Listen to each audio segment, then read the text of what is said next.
Every morning at 7 a.m., this is where I wake up.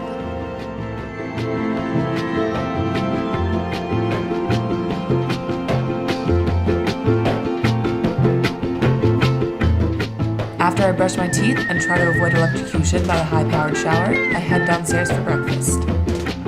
I strive to live by the Peruvian philosophy of breakfast like a king, lunch like a prince, and dinner like a pauper. But basically, I just eat scrambled eggs all the time. Have I already worn this 3 times this week? Perfect. I decide which tan lines to develop on my feet today. Then disable the high-tech security system and walk out into the beating sun of the desert.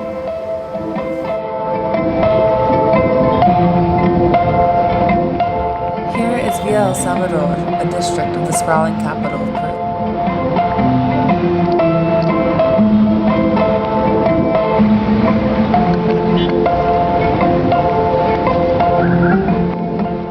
Villa formed as a land invasion in the 70s, but now 40 years later, this part of the district has developed into a legitimate city, complete with schools, paved roads, and bakeries, arguably the best part.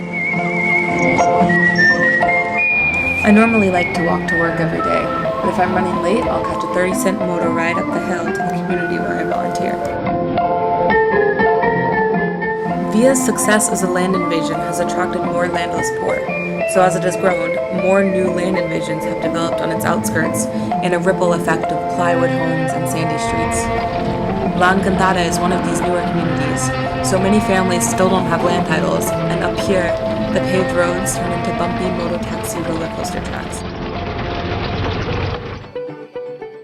At 9 a.m., I arrive in Building Dignity's Community Center to pull together the materials for the day. And then at 10 a.m., in come the kids.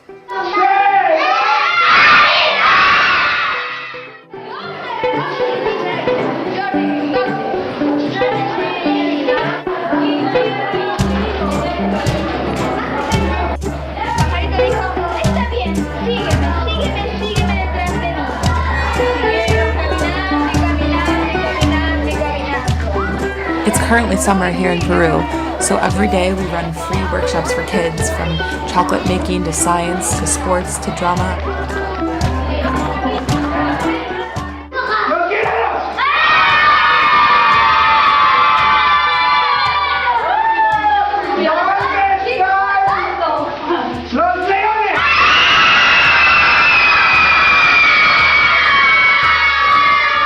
Here are some of the other volunteers that I'm lucky to work with, from here in the community and a few from abroad.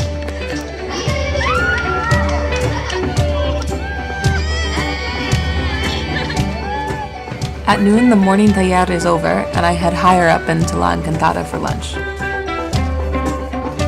Unfortunately, the steep uphill hike doesn't actually counteract the huge plate of carbs at the top, but fortunately, check out the views. Welcome to the comedor. I sit at this plastic table while Cleta cooks a massive amount of something in enormous pots. For 97 cents, or 3 soles, I will receive a luxurious 2-course meal of soup, rice plus something, and alignment. All of which disappears weirdly quickly. Something about Peruvian food, I guess.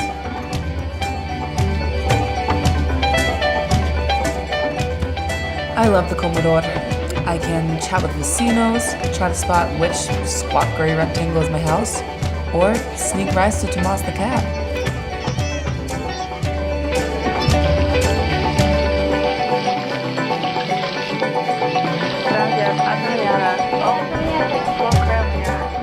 Then it's time to head back down to the centro for lesson planning or house visits, and at 3 p.m. the afternoon workshop will begin.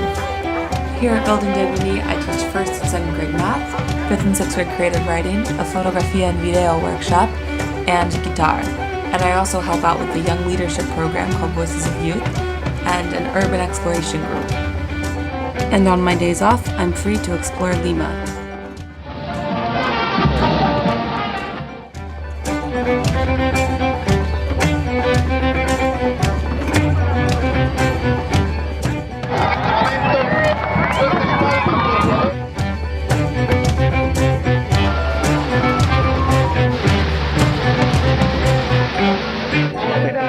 and hang out with my host family, of course.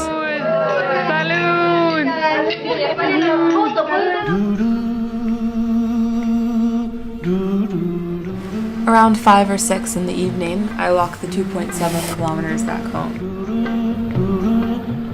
Sometimes I stop at the Say, a market where I buy really cheap produce and eggs and food stuff.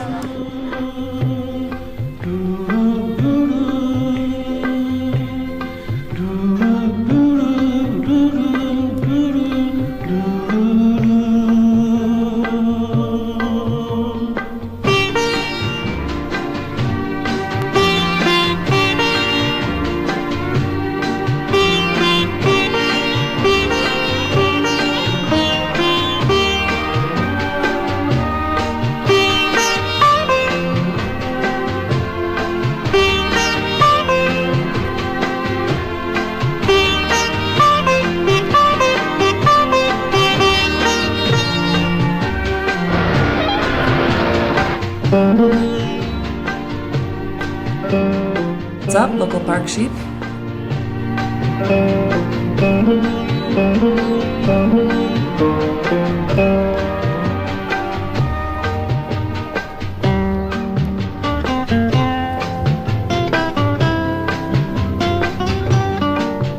And home sweet home, conveniently located right next to an ice cream parlor.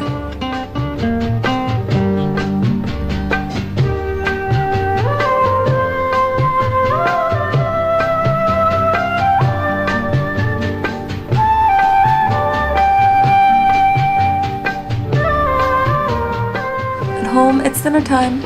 It's looking like one of those "please cook for me, Harold" kind of nights. My whole host family has been graciously helping teach the incompetent gringa how to cook. Thank you, Nancy, for showing me how to make rice. There's always more lesson planning to do after dinner, and then finally, it's time to go to sleep.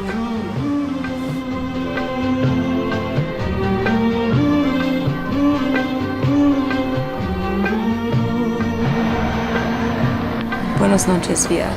Hasta mañana.